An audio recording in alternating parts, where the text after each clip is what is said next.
match of the day, and we are continuing to explore the warrior matchups post-buff, and it is going to be Alutemu versus Che0nsu. Che0nsu not on the druid, as you may have known him for the past couple of weekends, going 0-4, so he's moved away from that, going to be on the warrior, and Alutemu is going to be on the mage. So let's check out the lists and see what we've got coming up and what we're going to be watching. So it's Che0nsu's warrior, and Temijia looks fairly standard outside of this Elysian.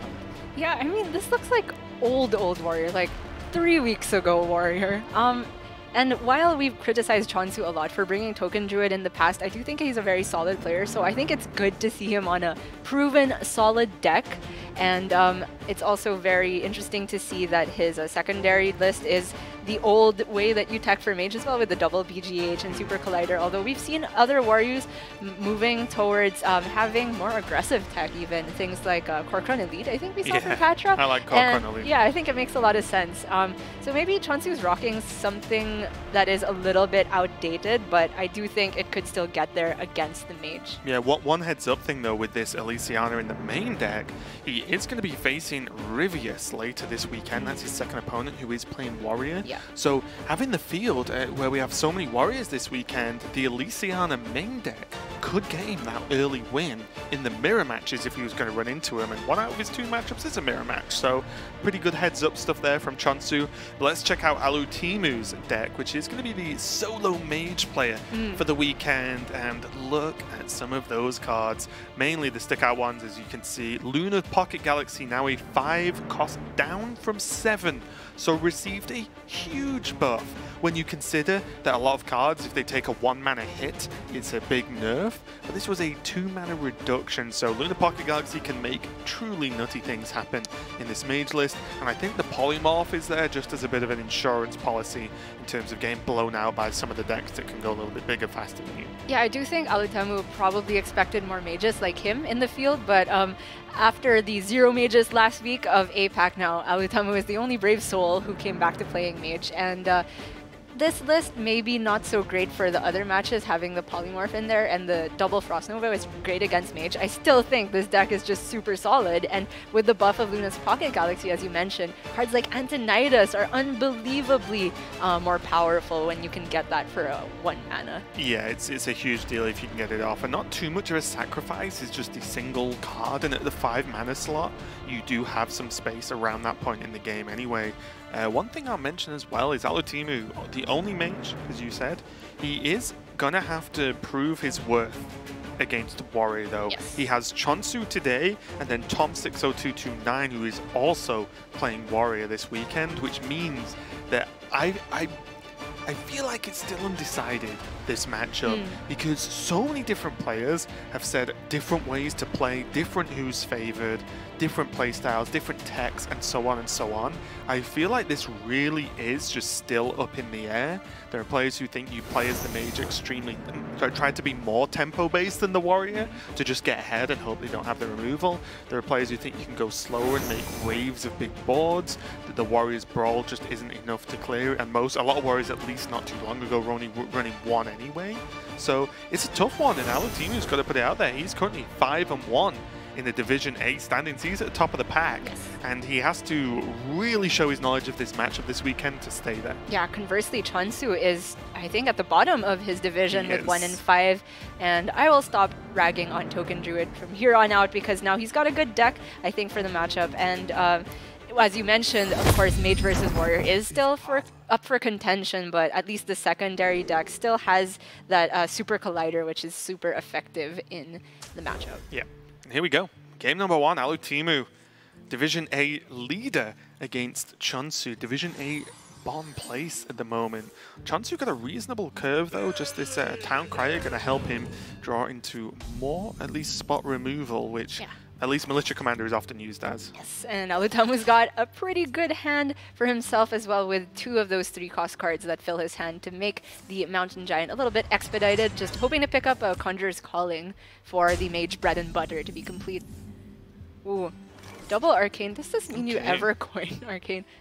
I mean, is there a massive reason not to? I know the reasons not to in general, but I think this is pretty good to coin it out, because you're effectively swapping 1 card for 2, and getting through your deck a little bit quicker. I'm not sure what I think about this, but Che0nsu is running double weapons project, so this is... Oof, our team is brave. Yeah. I would be terrified of losing this apprentice. I will say that, like, I would be more inclined to do that if you had an opponent with no weapons projects, but doing that, yeah, it does look super brave to me, but he could very well get rewarded. He could just cash in the Banana Buffoon and make this a 5-4 and go. Granted, that still dies to Militia Commander. Or he could just coin double intellect. And that would put him to... 9, right? Am I just counting very badly? After the draw next turn, it's 9, I think. And so the Giant would be playable. Yeah, next turn. it would put him to 8 Nice. and then he draws 1, yeah. Actually, I was saying 9 because I forgot the second Arcane Intellect is a card. And then minus is 1. I just didn't take them off. No worries. Oh, okay, okay. I think with the draw, he was hoping to get Mana Cyclone. Look how sick it would have been here. That's the thing, like, drawing's good for Mountain Giant, of course, but also just getting through your deck. You've got some fantastic cards in this Mage deck. I played against a Mage earlier today, and they played, I think, 6 or 7 Ray of Frosts on me, so I just didn't get to really play the game. And it's like, sometimes you do just do that. Yeah. Oh, so okay, cool.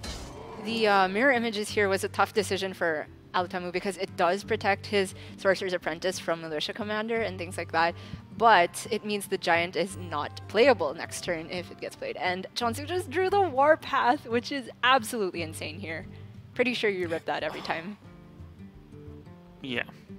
I think especially because Che0nsu isn't playing... Most people aren't playing Executes right now. I kind of like Execute, but the Warpath, when you're not running Execute at all, this is probably, on average, just good value from the card. It stops anything too nutty happening. Now Alutemu has to go back to the drawing board. Arcane Intellect would... he wouldn't overdraw next turn, would he? I wonder if he... I wonder if Banana Boy is better than that. It was worth considering. Just because if you put a minion on the board, it's as likely as it's ever going to be that Che0nsu uses some level of removal on it. And if you're using removal on a 2-2, then there's less removal for the Giant, generally speaking, of course. It does make it so that Che0nsu's turn 5 is quite awkward, where he would have wanted, I suppose, to Dynomatic if there were a minion on board. Or even Ziliax. I feel like the play might just be Ziliax and let it stay there. I believe the correct term is Ziliax, no attacks. Okay, I just like the fact that there's a minion with 3 attack on board, because this makes it so that even though, let's say, some of the armor gets shaved somehow, you have this insurance policy of being able to shield slam something. But Alutemu has 2 somethings. Yeah, and then that's going to be even more. And also, even if he didn't, he could have actually just gone for the Ray of Frost as well, which would have caused a bit of an issue. But Che0nsu had to do something. He literally just could not pass. So there's still Ziliax into Shield Slam. The thing is, I don't see a way to clear both of these. And any preemptive damage is bad because you know Alutemu has the other half of the Conjurer's Calling. Oh, he can't set it up either where... Because one thing you can do to make it at least awkward for a mage is do the preemptive damage, which stops them getting a trade. So they have to just play the Conjurers and don't get to swing with the big dude. But I don't think Che0nsu can do that anyway, so he's just going to clear one, and that's probably just going to be it in terms of minion interaction. The unfortunate thing is, like, ideally you'd want a Ziliax while you have a guaranteed mech on board to be able to magnetize it onto, but by doing that, he still wouldn't have enough damage to clear off a 7-8, and then suddenly those 7-8s are going face, or they're trading into that, and then you won't have armor anymore to use the shield slam. So value trade, and then more stuff. You really had to bite the bullet there.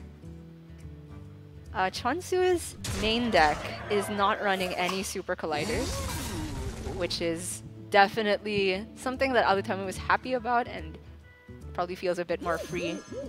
And he doesn't even position for Super Collider because he knows it's not there. Yeah. Not that, because the 3-4 could have taken a trade, but still. Magnetizing the Ziliax now still doesn't deal with the giant, and he doesn't have any health to heal anyway. So maybe you just go Clockwork Wrench Caliber. Nah, Militia Commander can deal with the giant along with the trade. Oh, this is horrible, isn't it? This is It just is. an unfun turn, no matter which way you look at it. What I've been looking at is maybe you just go for double bombs in the deck, and with the Wrench Caliber equipped, you swing it again next turn maybe, and then the Dr. Boom gets full bombs, but... He's going to go for a clear on one of the Yeah. giants. He's seen one full set of Conjurer's Calling, Yeah. so this just strictly removes the damage, Yeah. and then the follow-up is just going to be as defensive as possible. Yeah, I think this was as yeah, good as it was ever going to get. it is safer overall. I think the bombs play was probably too slow. But Alutemu can go to town here. I like the idea of playing the expensive giant. Yeah, Just it's so- never realistically going to get cheaper, is it? And if it is, you probably already won. Yep. And it's just the same problem once again, except now Che0nsu has no armor. He has one of Brawl in the deck, but it is not present. Can get up to 4 armor this turn with the trade in hero power, but that only deals with half a giant. What now? I do think he may just have to play Clockwork Goblin and He Wrench could- Caliber. He could trade He can. Ziliak's hero power shield slam one, right? Where do you get the other 2 armor?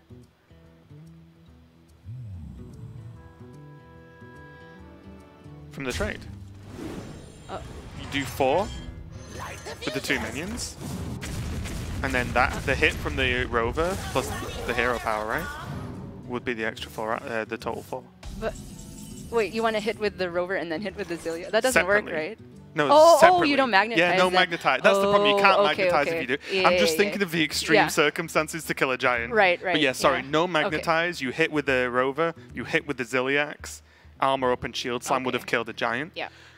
But again, I'm just thinking of extreme ways Che0nsu Yeah. That has to do here because Alutemu knows he doesn't have Brawl as well because Brawl almost certainly would have been played by now. Yeah, while that was possible, I don't think it would have been a winning play. Not that Che0nsu has any winning Yeah, plays name from me this the winning kind of play. situation. There's the competition. Let me Yeah. know. The winning play is hope you draw Brawl Yep, and then hope you can play a minion and it wins the Brawl. pretty much. I really like this as well. You don't trade. All phase, push 16, set up lethal, and ask Che0nsu to do something quite magnificent. Ziliax is rather good here. At least he can finally clear a giant. The problem is there's the polymorph, Yes. which just you cannot rely on Ziliax defending the following turn, which is a little bit scary. If the play from Che0nsu is Ziliax traded into the 8-5 and play Clockwork Goblin, he goes up to 20 health. There's 16 showing on board. I think in that case, Sorcerer's Apprentice would be lethal because there's 2 bananas and another buffoon. But I don't see any better options. Yeah, I That's think, just a I blowout. think it has to do Yeah. it. Yeah, Yeah. you can't just leave 3 giants on the board. That's just, you just lose anyway. So I think this is a play that has to be made. Yep. The good thing is, with a trade this turn, if there was a trade, we can see polymorph, of course, but in Che0nsu's mind, if one of the giants trades and doesn't get conjuring, he can just armor up shield slam one next turn, because the Ziliax or the Dynamatic, I guess, technically deals 6. But the polymorph's going to come down here and open up 16 damage again. It could be 18 if he wants to use the bananas.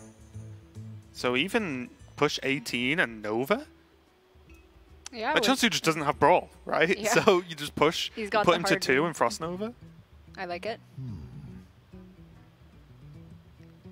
No way for a warrior to discover spells, so buffing the damaged one doesn't, well, is only better to make it less likely to die to a trade. And buffing 2 wouldn't even get it out of range. Sorry, buffing 1 twice wouldn't even get it out of range of the Omega Devastator. Right. So this just definitely makes sense. Ooh. Okay, no Nova, so there is damage available, but let's be honest. There's a lot of health available too. Oh yeah. And 5 Warpaths Does not does kill not both really do it. Nope, that is just a complete blowout. And that's sometimes how the matchup works. And that's why cheonsu has this secondary, which is exactly for Mage. Rockin' double BGH, a second Brawl, and one Super Collider. I think having the double Super Colliders... This gets there, I guess. And sometimes. It has to be godlike, but it gets there. Okay. It's worth going for. Yeah, for sure. Oh, I saw a 1 and a 2. And that is just going to be game. But cheonsu, fair play to going for it, because to be fair, if those bombs just do what he wants them to do, he's in the game again, because there isn't really a board left for Alutemu, and even though we can see he could generate a board, it's just another turn and another turn that cheonsu could have maybe made something happen there. But Alutemu gets game number 1 very successfully, and I really do think that early draw and the Apprentice living for a turn was insane. To go for Apprentice against a Town Crier being on the board, but I guess that often doesn't make much difference. But I guess Warpath would have killed it off with the Town Crier too on curve. But the double weapons project as well was just super brave and paid off for him, as he managed to get some more spells down a little bit easier, get those arcane intellects going, and also along with that mirror image, which ended up being cleared, but still pretty powerful. But then once he started chaining giants with that coin especially, it was insane. cheonsu just couldn't keep up. Yeah, I mean, you covered everything. Sometimes the Warrior just doesn't have their answers there. Like, I do think that Weapons Project, as you mentioned, could have made a huge difference there, not only to kill the Apprentice, but maybe get more armor to activate a Shield Slam. Because we saw cheonsu have to wait, what was it, 2 or 3 turns before it was actually active to kill a giant. And by that time, he was too close to being dead already. Yeah, and we've just got the list notifications in. The players can change to their secondary or tertiary deck. This is their specialist, so they always start on that primary list, but then they have some leeway into which one they move to. So let's check out the list. Alutemu is going to be on his tertiary deck. I believe, oh, sorry, we're going to cheonsu's first, my bad. And he's, of course, no real surprise going onto that secondary deck. So it's the usual, isn't it, Gia? It is very much for Mage, and even though we've seen BGH kind of falling out of favor because it just is too slow sometimes to deal with just one giant, it's still a decent card compared to what he's removed from the deck, so I think this definitely gives him a lot more of a chance, even though it seems like the philosophy of teching against Mage's Bomb Warrior now has moved towards just filling out with earlier minions. Seeing the Weapons Project being out hurts. I think Weapons Project is good versus Mage, personally. I think being able to even just chip away at the early minions and gain sudden armor, as you mentioned earlier, for the Shield Slams, I personally think Weapon Project is pretty decent. I'm not saying... maybe there's nowhere else to cut from in this specific list, but still, I think the No Weapons Project could be a little bit rough.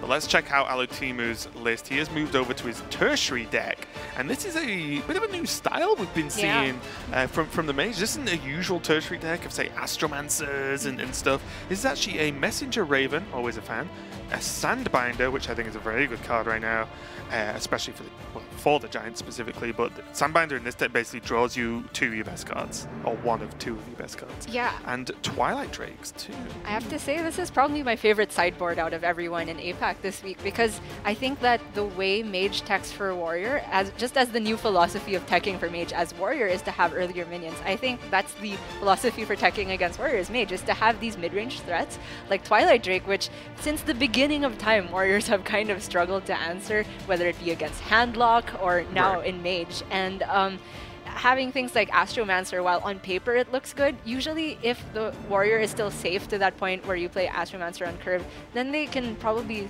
Super Collider a bit safely, or they're getting closer to being able to swing more efficiently with Omega Devastator. So I like that the Mage is running these earlier threats that can help snowball into the Giant turns. Yeah, I have to agree. I think this is really heads up, because if you get to that extent of late game where an additional 2 Astromancers and sometimes other stuff like Power of Creation and maybe even some of the dragons sometimes, if you get that late versus Bomb Warrior, they've probably had a very weak early game, which means you were probably winning regardless if they have a very weak early game. The problem is, it's cards you can only play 1 a turn of anyway, and if you have your hand or your deck full of super late game, the Bomb Warrior was often killing mages earlier than those cards even mattered anyway. Whereas, as you mentioned, this is stuff that can just be played on curve, a little bit more reminiscent of the first set of Conjurer's Call mages that came out with the Twilight Drakes and the Messenger Ravens, just to help out. And then against Sandbind, a really solid card I like that just draws you a good card from your deck. Yeah, and importantly, I think that the way the tertiary deck from Alutemu interacts with the secondary deck from cheonsu, I think Alutemu comes out favored because the BGHs and Super Colliders don't really deal well with the Twilight Drakes. And I think it's no surprise as well that... Oh, we're seeing it again! I mean, now there's no weapons project. You definitely do it now. Exactly. Especially with this hand. Almost always living. Alutemu like one Sea Giant away from a good time. Oh, yeah. Oh, my goodness. One super guy. As, if you guys know that small level reference there. But the Augmented Alec is going to come out. Wow, that looks like a good time too. Yeah. Evocation! Raven, that's crazy. But Conjurer's calling. But with this hand, I'm pretty sure you take the Evocation. Oh my god, Rate of Frost as well. This is insane. You just evocate into the Cyclone that gets you a Conjurer's Calling anyway, so this is fine. Uh-huh. I just want to see cheonsu's reaction at the end of this. Yeah. Yep. That looks I would also make that face, cheonsu. That looks like the most accurate facial representation of the word yikes I've ever seen. Conjurer's Calling, I told you. That's the Alutemu making the correct play. You don't discover the Conjurers, you just generate it instead. The Spectres is pretty sick too because his sideboard is full of minions that he added into the deck, and he cut the Novas, he cut a Polymorph. And with Conjurer's Calling or one Conjurer's Calling already in hand, you could potentially just say, oh well, I can't burn, if I burn another Conjurers, then I gained one anyway. Yeah. So I'm only at a total net gain of drawing cards with this card. Let's see what he gets. Oh, well, already worth. That's fine. That makes him flat, and he loses a mirror image. I think Alutemu came out on top on that turn. I'm going to go wild and make that statement. Most controversial thing you've ever said, Raven. But a small correction, he actually has cut the Sea Giants from the tertiary deck. So there was no potential to go off of that with the Khadgar, but he did go off in a different way. And cheonsu, even if he had the Warpath, would be 1 mana off being able to double it up this turn and clear the board. And he doesn't even want a shield block because generally you want to save that on the turn that you go off with a shield slam. But I think in this case, he's forced to try and draw something better. I think when you look at that last turn from Alutemu, I honestly looked up at cheonsu's hand. It was cheonsu's turn, you know, after it makes sense. Saw the 3 out of 3 mana and was like, wow, that was turn 3 for Alutemu. And he just did that. This deck is busted. Why aren't more people playing it? The mage wasn't even on coin this game. It's just silly. I think you can trade. I don't see a reason to. To trade? Do Sure, you want more bombs shuffled sometimes? And like, my point is, I normally like push as much damage as possible, but do you? What am I trying to say? Is it ever open to more risk by leaving it alive? Probably not in the immediate next turn, but I would say the punish is probably Brawl 2 turns from now by having more stuff on the board that isn't a giant. But instead, he's just going to remove it with the Ray of Frost. I think I like this too, because next turn, cheonsu can do nothing to deal with this. There's not enough mana to BGH or Brawl or do something like shield block, shield slam. There's literally not a card in his deck that allows him to deal with this board outside of... he could deal with all of the 2-health stuff with double Warpath, and that's as good as it gets, right? That is literally the best thing cheonsu could do that turn, and then Alutemu just laughs, plays Khadgar and Conjurer's Calling, and then continues to laugh. I would love to see the laughs if they actually happen, because Alutemu strikes me as a very polite person that wouldn't do that, but that would make for a great show. Doesn't go for Khadgar now, of course, because the board wasn't cleared, so... You know, I was talking about Khadgar if the Warpaths come down, but this is just... wait, what was the secret? Was it Counterspell? It was Counterspell. Yes, it was. He can't even Brawl if he had it. It's literally one of the best... This is literally, I'm not even joking, one of the best mage games I've ever seen in terms of sheer power on curve against a certain deck. cheonsu can literally do nothing. Again, he's not allowed to play the game. No, he's not. He can't even use Super Collider. Yeah, because of the taunt. Yeah. The taunt won't be enough to deal with the giant. And the VGH killing the 8-8 would still leave 13 on board, which means he's dead to ping. And I don't know. He's just dead? Yeah, It's like over. I said, I've cast a lot of Mage and I've played a lot of Mage. I've done some funky things and seen some funky things. But this is probably the turn-for-turn best Mage game I've ever seen in terms of not only the Mage's turns, but how the Mage's turns locked out their opponent's turns as well. Insane. I just feel for Che0nsu right now. If He's you guys caught last week, his last game was also something he couldn't do much about, in which he took 25 damage in the middle of a game against OTK Paladin purely by accident, and he was in a good spot there. So it was 1 damage off lethal now. And, right. and the Cinderstorm, which guarantees a kill because there's only a 2 health minion on the board. That is going to be game, and Alutemu takes a win over cheonsu, 2-0. And that means Alutemu is going to go for a total of 6-1 so far in Hearthstone Grandmasters. Just a reminder, in case you don't know, Alutemu has gone by the name of Machamp in the past. So just in case you've seen playoffs and you recognize that name instead of Alutemu, he recently changed it, but his name is going to be being thrown around even more now. Not only is he a Grandmasters player, but he's also leading Division A by a reasonable margin. It's absolutely pretty, just insane so far. Just 2 zeros all the way. Let's check out the results from today, although it felt like they all happened in the last 5 minutes, so you probably can remember them all anyway. You don't need me to read them out, but I will. Dawn takes a win with the Token Druid against Blood Trail's Warrior. Really impressive, and I actually much prefer this version of Token Druid versus the other versions we've seen in previous weeks. And then Glory took a win over Patra, so further cementing his spot as well. He's been sitting around top 3 in Division B, and that means he's looking at pretty good to hold on to that top 3 at least for day 1.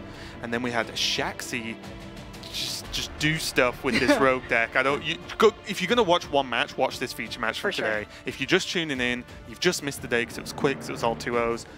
Just for me, go back and watch Che0nsu versus Samuel Zhao because it was nuts. And if you have to watch one other game, I would highly recommend Tyler versus Blitzchung. Not necessarily because of the way the games panned out, but because of Tyler's trash talk at the end of it, where he just called Blitzchung's deck trash and called Blitzchung himself predictable. Some strong words from Tyler there, and really starting up some drama in APAC, because I feel like our region could use some of that. Yeah, and if you want to watch 3 more matches, then watch the other 3 and you'll have watched whole of day 1. But we did finally have just I'll just take over, but Alutemu over Che0nsu in a blink of an eye. Impressive mage play, and although it didn't really come into it, I do love Alutemu's tech choices in his side deck that he did lock into game 2. It was sick. But let's look at the standings updated just for you guys, and let's look at that. Alutemu 6-1 at the top of Division A, and to be honest, running away from everyone else right now. Yeah, Alutemu, Dawn, and Che0nsu all started the day at the top of the table. They've gone even farther now and cemented that, although Glory and Tyler creeping up there. Just one little slip up from Dawn or Che0nsu could mean that either of them could take the top 2 slots, and for Tyler that's especially important because top 3 are the ones that advance to playoffs. And we are hitting the halfway mark now that it is week 4, and the season is 8 weeks in total, and now it's looking really rough for players like Che0nsu and Patra and Samuel Zhao, who have a long way to go if they want to even get even now. Yeah, they pretty much have to win every single game, every single match, sorry, that they play for the rest of the time. Just to take a quick note as well on these scores, obviously there are more matches and there are players who haven't played yet so far. It's only day 1 of this weekend. That's right. But when you think, like, especially in Group Division B, if Glory and Tyler win their matches and Dawn and Che0nsu lose their matches, then that is just all up in the air with 4 players at the top and only 3 spots. that is getting awfully close. Right? I feel like Alutemu, if he keeps doing what he's doing, he's looking fantastic, because not only is he, yes, getting the wins, right? He's 6-1. If he keeps winning, of course he'll do well. But I feel like his deck choices and his play are extremely solid. So not only the in-game play, but the out-of-game preparation and deck decisions seem very, very strong to me out of everyone here. It's true. I actually had the privilege to interview Alutemu at the Grandmasters Summit that was held right after Worlds, and he's the type of player that all the top pros know from ladder, because he's just been a god on ladder, but not too many people have seen his face.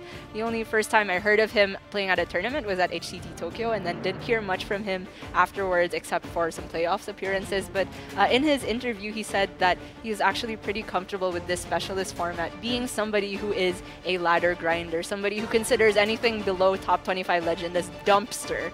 He did say that. I'm never going to tell Alutemu my average rank.